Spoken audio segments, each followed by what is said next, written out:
September 11, 2001, I was attached to it used to be called Hella Anti-Submarine 6, HS6. We were attached to Carl Vinson. I was actually in Plainsboro, New Jersey. I was going to Thomas T. Grover Middle School. I was in the 6th grade. I was in Sasebo, Japan, on the USS Essex. When the first plane hit the first tower, I was actually on the Staten Island ferry coming over to Manhattan. On September 11th, I was actually I was stationed in the Pentagon, headquarters Marine Corps, and my office number is 5 Echo 618, which is the outside ring of the Pentagon for those who've been to the Pentagon. And the plane actually, it hit maybe 200 yards to the right. I think the right or left, I can't remember, but it was to right of our office. So it wasn't very far from the office where it impacted. I go into the shop and the TVs were on, and I ask the guys, hey, what movie is that? He says, that's not a movie, that's CNN. I remember coming in that day, it was early morning, and watching CNN on the TV. They happened to actually had shut the school down when the attacks began, as soon as the first plane hit. I actually came in on the delayed entry program in July of 2001, and was in the delayed entry program at the time that the 9/11 event happened. So I was working as a paramedic in downtown Brooklyn. So needless to say, 2 days after the events, I was called downtown, and I spent from that day on until the day before I came into the Navy working at Ground Zero as a paramedic.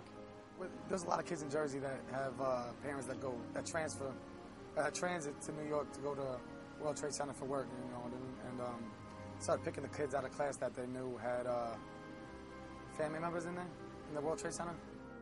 Sure enough, New York had been attacked, and I sat down, and we all sat down, and you pretty much heard silence around the mess decks and around the whole ship. It's like imagining all you hear in the news is the Pentagon was hit, and you think your son or husband or whatever is in there, and maybe he's dead. You don't know. Like Twin Towers, you don't know. Like if, say, your parents were in there, worked there, all you think about is, wow, they're probably killed or something. And you can't hear from them, so you don't know what's going on. We started loading bombs. I mean, it was like the galley was sectioned off, so it was just ammunition coming straight to the flight deck. It wasn't a problem being patriotic, but it was cool to see other Americans actually care about, defending your country. That was actually a good feeling. See everyone united.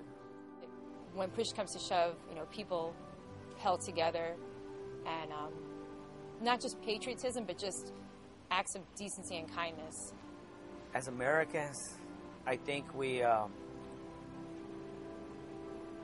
need to appreciate what we have at home and our families and in the country that we have. Because a lot of times we take that for granted. Don't take freedom for granted, No matter if you're serving for 4 years, you're serving for 8 years, 20 years, whatever, we all have a purpose, We felt a purpose in a sense of this is why we forward deploy. This is why we're here. Definitely made me want to help.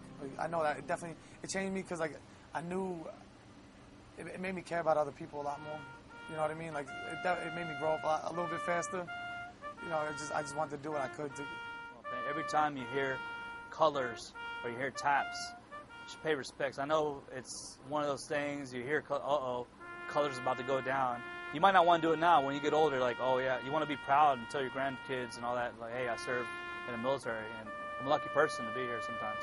And just every day that we're on this ship, every day that we have our soldiers, sailors, airmen, Marines over in Afghanistan and places out in the Middle East, they're honoring those people who died on 9/11.